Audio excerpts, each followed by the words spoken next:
Hello, welcome to Train Signal.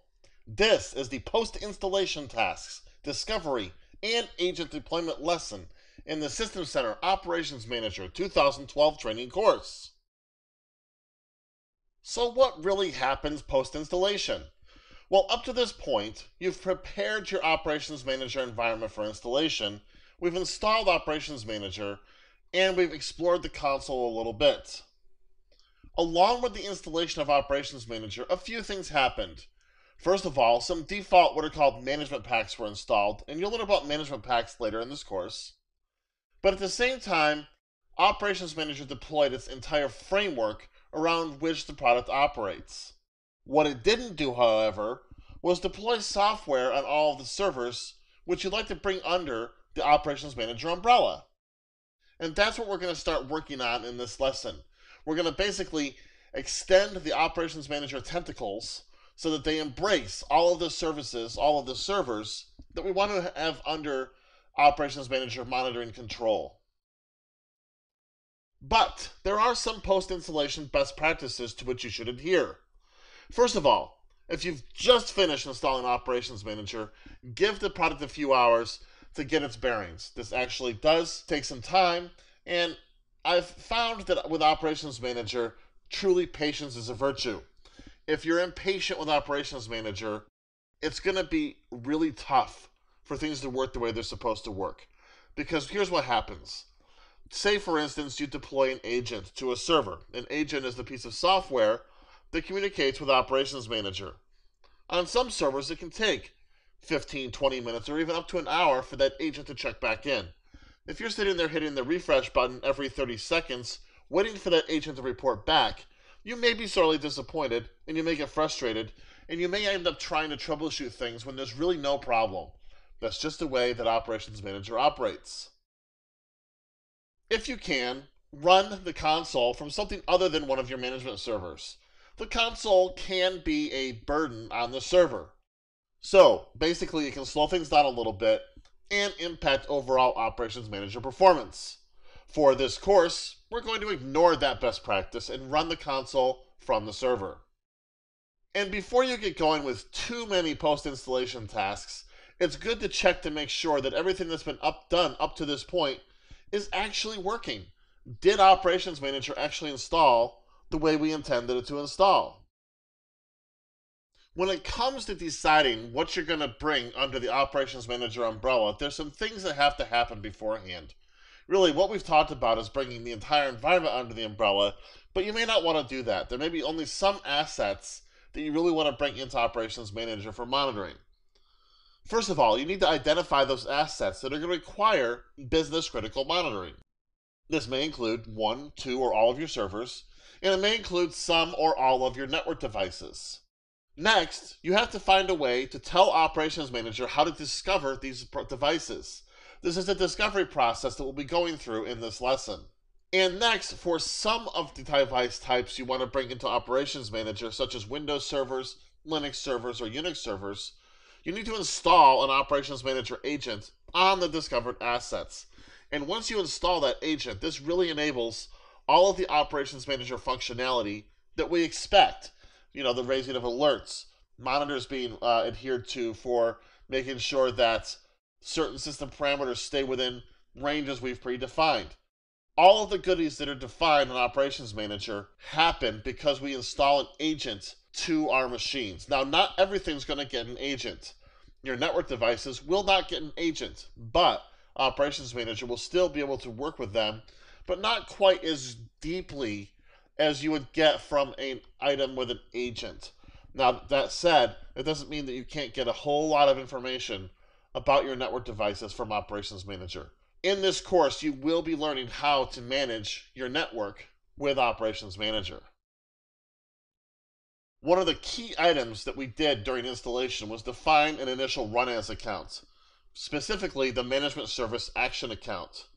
We want to make sure that this has properly been created because this is a critical account when it comes to discovery and for running the agent installation process on all of the machines we discover in this lesson. So, as our first demonstration in this lesson, we're going to take a quick peek at the default run as accounts that were installed at installation time and make sure that our management service action account is properly configured. And here we are at the console, and you can see that I've already gone to the administration area, and that's for a reason, because this is where we're going to find our Run As accounts. If we scroll down the page here, we're going to see that we have a section called Run As Configuration. Here we have accounts, profiles, and Unix/Linux accounts. Now, accounts are just what they sound like. They're individual accounts that are used for various purposes in Operations Manager. In fact, here's the action accounts that we specified at the same time that we installed Operations Manager. But you can also see that there are other specialty accounts that are used for various purposes. For example, data warehouse report deployment, and then we have network service and local system accounts. These are just accounts that are built into Windows. You don't really have to worry too much about those particular accounts in Operations Manager. We then have account profiles that can tell you how these accounts might be used. If we go to the default action account area, and I'll double click this, you can see that it starts a wizard. And I'll go to the general properties page, and it will tell you what this particular profile is used for. And you can associate a profile with actions later on in Operations Manager. This is the default action account, and here's the account that's actually used for that purpose. And as you would expect, it's the action account that we created earlier on in this course. And once you start getting into Unix and Linux, there'll be a separate set of credentials that will be necessary in order to be able to connect to those systems. We won't worry about that quite yet, however. This is not all you'll see of these accounts. As you add management packs to Operations Manager, you'll see new account profiles and new accounts be created. And as you install those management packs, the documentation will explain to you how you populate those accounts with the appropriate credentials. Next up, you're going to learn how to discover resources on your network that you can bring under Operations Manager's management umbrella, and then learn how to deploy agents to those resources so that you can manage them and monitor them with Operations Manager. Without further ado, let's move on.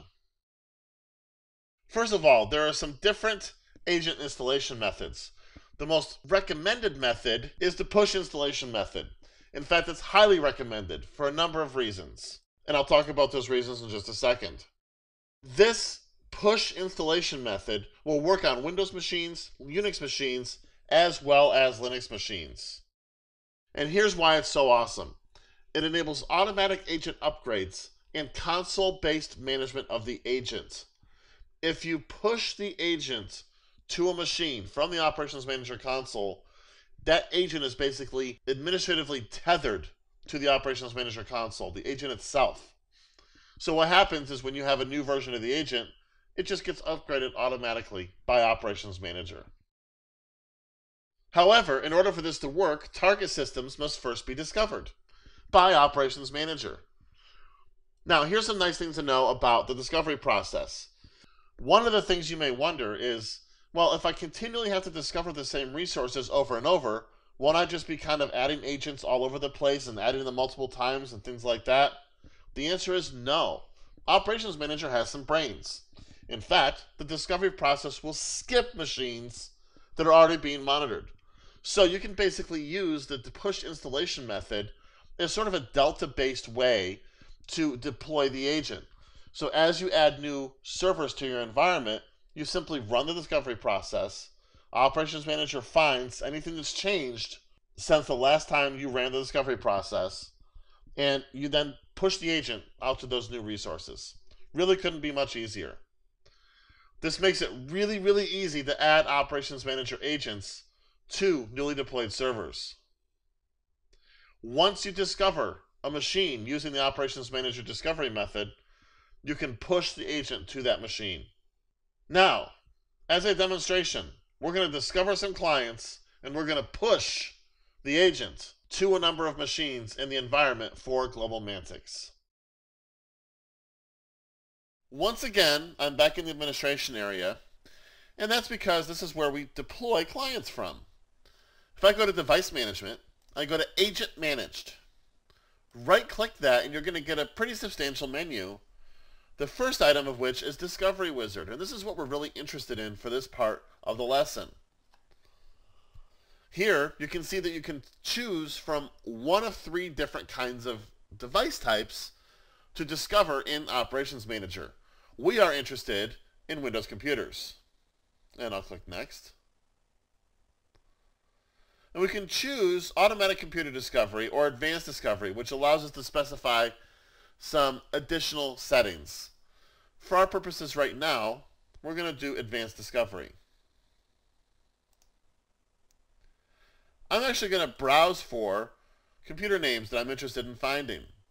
Now, I could also just choose to scan after directory, and that's good if you're going to do things en masse. If you're going to do things 1 or 2 at a time, you can actually just type in computer names and things will work just fine. So I'll choose Browse. I'm going to do our domain controller. And you're going to see that it shows up as such. Click the Next button. And I'll just use the selected management server action account that we've already established. And click Discover. Now this process can take a little bit of time or a whole lot of time, depending on the number of resources that need to be found out on the network. And it didn't take that much time for us because we're looking for one resource and it's a very small network. So I'm going to choose a device that I want to manage. Click the checkbox. And then you're going to see here that we have the management server that's associated with this resource, as well as the management mode, agent or agent lists. With an agent, you can do all kinds of things on the machine because basically the agent has full control of the computer. In agentless mode, you can't do quite as much, and agentless communication is extremely burdensome on the management server. So just be careful about how many agentless machines you have out there on the network. And we'll simply click Next. You can see here that I can specify the directory into which I'd like to install the agent. This will install it into the default program files area, System Center Operations Manager, and we're going to allow the agent to use the local system account when it needs to perform specific actions on the machine. And then click Finish. You're going to see here that this kind of sends it off to a task area, and this allows you to go do other things while Operations Manager is attempting to deploy the client, or the agent, out to the machine that you just specified. You can safely close this window at this point if you like, but for our purposes here, I like to wait until the client is fully deployed so you can see that there's a success message at the end of this process. However, that can take a few minutes, so I'm going to pause the video while this process completes. As you can see, as hoped, the task completed with absolute success. And we'll click the Close button. Now right now you're going to see that this says it's not monitored. Well, that's because it takes a little bit of time for the initial monitoring to begin once you've fully deployed an agent to a machine. I can guarantee you that within 15 minutes to a couple of hours, 99% of these not monitored situations go away. Some take a little bit longer, but these non-monitored situations are perfectly normal. And basically says, right now, I'm not sure what's going on with this client. I know it's got an agent, but I'm waiting for that agent to give me some initial reporting. So right now I'm really not monitoring that guy. So don't worry about those. In fact, when we come back later on, you will see that that will change to a healthy state. Now we just got through talking about the automated method for deploying an agent to a managed machine for Operations Manager's use. However, you may have to install something manually. Perhaps for whatever reason the automated installation isn't working, the system's behind a firewall, or what have you. You can also install this as the Operations Manager in a manual method, but there are some downsides. First of all, the most important downside is agent updates are not automatic. So as I mentioned before, with the deployment method, the push deployment method, when there's a new version of the Operations Manager agent, it'll get deployed out to the machines. However, that's not the case if you install the agent manually. So that's a pretty big downside in my opinion. So whenever possible, you should always use the discovery and push method. If you can't, go ahead and use the manual method. Next, you have to make some settings adjustments in Operations Manager in order to enable the ability to manually install agents. Think about it. If anybody could just willy-nilly install an agent to a machine and then expect it to be brought under Operations Manager's auspices, well, that could be a security risk because you never know what kind of stuff they're going to try to install on those machines. So, the default setting is for Operations Manager to simply reject new manual agent installations. And basically what that means is that if you try to install the agent manually, Operations Manager is going to say, yeah, that's not going to happen here. Go away. You can also choose to review new manual agent installations in what's called a pending management view. And this means that you can install the agent, but then an administrator has to proactively approve the new agent request before anything can happen. If you're going to use the manual method, that's the one that I recommend. Or you can auto-approve new manually installed agents, which is the least secure of the bunch. This means that basically anyone that deploys an agent can make its way into the Operations Manager hierarchy. Now our demo here is going to consist of a couple of different parts. First of all, we're going to configure the manual installation approval options that you saw above, and we're going to set the manual agent installation approval options to make administrators have to review new manual agent installations before they can be brought into the hierarchy. And then we're going to manually install and approve an Operations Manager agent. First of all, I'd like to point your attention to the fact that we have a healthy status. I promised you that would happen. It didn't take 15 minutes, it took about 3 minutes. But again, it can take a little bit of time for things to become healthy once that agent's deployed. But our first order of business is to come down here to Settings. And under Server, we're going to choose Security, and then we'll go to Properties. Right now, we're configured to reject new manual agent installations. And again, that's the high security setting in Operations Manager. However, in many cases, you want to manually install the agent. Maybe you have a firewall that's preventing the automatic deployment. So you're going to have to be able to somehow manually install an agent. So we'll simply click Review New Manual Agent Installations in Pending Management View. We will not, however, choose Automatically Approve New Manually Installed Agents, as again, that is a high-risk option from a security perspective. Then we'll do Apply and OK. And once we start deploying clients with a manual option, they're going to start showing up here in Pending Management. Now our next step is to go over to the SQL Server and install the client manually. As you can see, I'm now on the SQL Server for Operations Manager, and I've inserted the Operations Manager installation media into the DVD drive. And as you can see here, the startup menu or the setup menu appears. Under optional installations, I'm going to choose local agent, and this is going to kick off the manual agent installation process. Click Next, and I'm just going to choose the defaults for the most part. I am going to specify the management group information. The name of our management group is SCOM-OM, and the management server is SCOM-12-1. Now, I want to point something out. This does not error check, so make sure you're careful about what server name you specify. And don't worry about the port. Keep the port the same, but just understand if you have a firewall between this machine and the Operations Manager server, you may need to make some firewall adjustments. Click Next. We'll use a local system account for Action Agent, or Agent Action Accounts. And then we'll click Install. And this will install the Operations Manager agent with the settings that we just specified. And we have success, so we click Finish. Now, we're not done. The agent's been installed, but remember, it's not actually approved in Operations Manager yet. So I'm going to go back over to the Operations Manager console, and we're now going to approve this agent. And look at that. Back in the Operations Manager console in Pending Management, we have SCOM-SQL awaiting approval because of a manual installation. So I'm going to select this option and click Approve over in the taskbar. And do I really want to move this to the Agent Managed area? I do. Now when I go up to Agent Managed, I'll see two items. The healthy one that we've already deployed, and then not monitored for SCOM SQL. Again, this will go healthy after a few minutes and once the agent has sent an initial update to the Operations Manager server. So that's how you deploy an agent manually.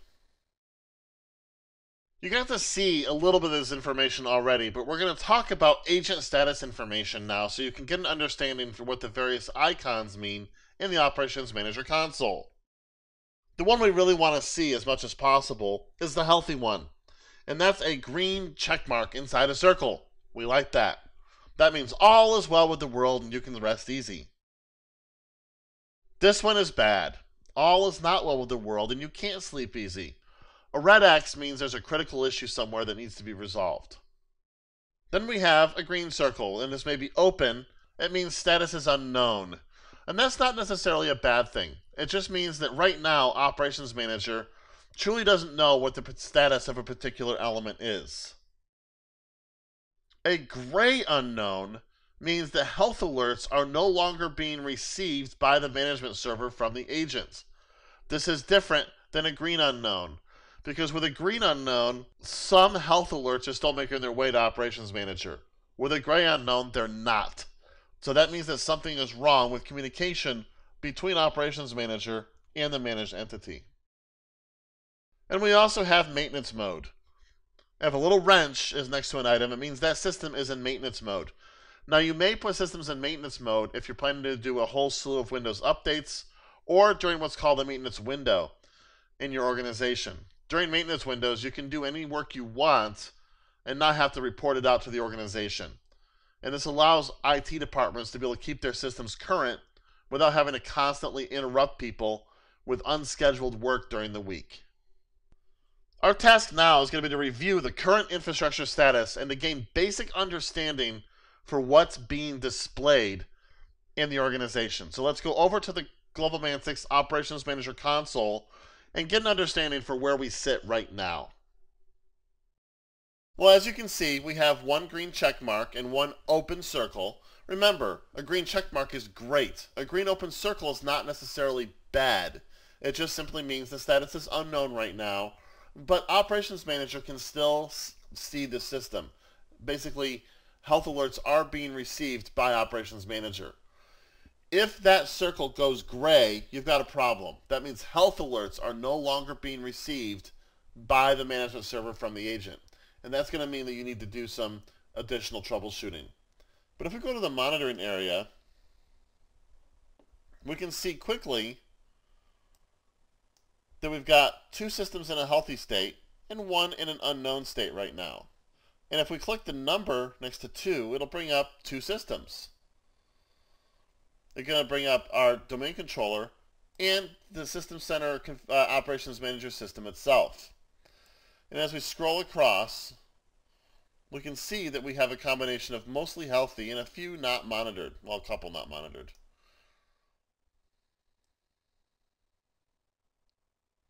Now you may wonder, well, we deployed this to Windows. Why is the Windows operating system reporting back as not monitored? Here's why. The reason is because we have not yet deployed the Windows Management Pack. So, Operations Manager knows that that's a Windows system, but that's all it knows. It doesn't know what it's supposed to be looking for. It knows it's getting health alerts from the Windows system, but it doesn't know what to do with any of that stuff. So it says, I'm getting this stuff, but I'm not monitoring it actively. Once you deploy the right management pack, I'll go to a check mark, or to a red X, which is not what we want to see. And notice we have one system in an unknown status. And again, that's the SQL Server that we just deployed. And right now, we're not going to see a whole lot because it's still trying to determine what is actually running on that system. And that's one of the jobs of the agents. The rules you put out there is by virtue of installing management packs, tell the agent what to look for. So once you deploy the SQL Server Management Pack later on, then the agent says, oh, I know how to find SQL Server now. And I know that this machine happens to be running SQL Server. Therefore, I'm going to start monitoring SQL Server by virtue of the fact that we've installed this management pack. Agents have hearts, believe it or not. The agent that you deploy out to your Operations Manager managed servers check in with the Operations Manager management server every 60 seconds. That's called the agent heartbeat. That's the agent heartbeat interval. You can change this. You can change this globally, so you can say, I want all of my agents to check in every 5 minutes instead of 1 minute.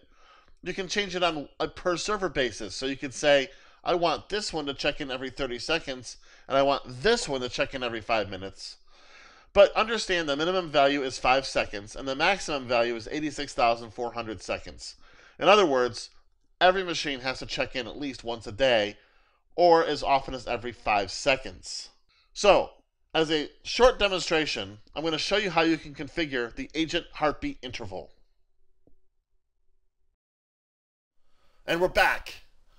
And we are trying to configure the global agent heartbeat. So we're going to go to the agent area and choose properties. And here we have the global agent settings. So every 60 seconds, machines are going to check in.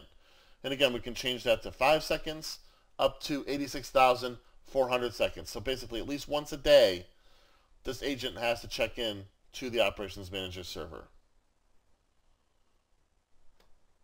You can set this on a per server basis as well by going up to a server, right-clicking it and choosing Properties, and then choosing Override Global Agent Settings. And then here you can have a server check in either more often or less often, depending on the situation. For example, if you've got a really mission-critical machine, you may want it to check in more often than every 60 seconds. If, however, you've got a machine that's either not as critical or is across a slow WAN link, you may not want to actually have that traffic traverse the WAN link every minute. So you may choose to have it check in every 5 minutes or every 10 minutes. But you can put that value here, and for that particular server, you'll have those heartbeat settings. Now, here's another important piece of information. How does Operations Manager determine when a system is down? Well, it's once it misses a certain number of heartbeats. Remember, a heartbeat is every 60 seconds unless you've changed the interval. And every minute, Operations Manager is going to expect to hear from your machine. So it's going to check for the first minute, and it won't check in. Then it's going to start to get concerned. And with the second minute, it's going to go, okay, hey, what's going on here? And when the third one hits, it's going to say, okay, we've got a problem. This system is down. And you're going to get a critical mark, a red X, next to that system. However, if you have a machine that's across a particularly slow WAN link, or that for some reason can't check in more often than every 3 minutes, you could change the heartbeat interval, but you may not want to do that either because you may want it to be able to communicate with the Operations Manager management server as often as it can, but you can change the heartbeat interval to something else if you like, or the number of heartbeats to something else if you like. And again, if you're across a slow WAN link or something like that, you might want to change this to 5 or even 10 heartbeats, but generally only if it's a less critical server. For your more critical servers, you want to make sure that you're being reasonable and not waiting too long to be notified of an outage. So as our final demonstration for this lesson, we're going to override the default missed heartbeat interval for a server. Once again, I'm back in the administration area, and I've gone to Settings. Under Server, notice we have another heartbeat option. I can choose Properties, and there's the number of missed heartbeats that are allowed. This is an Operations Manager parameter, so you can't change this one on a per server basis. So you can change this to 1 to whatever you want, so you can tell it how many heartbeats are allowed to be missed before I say that this server has failed. And that's the end of this lesson. Thank you for listening, and I look forward to seeing you in the next lesson.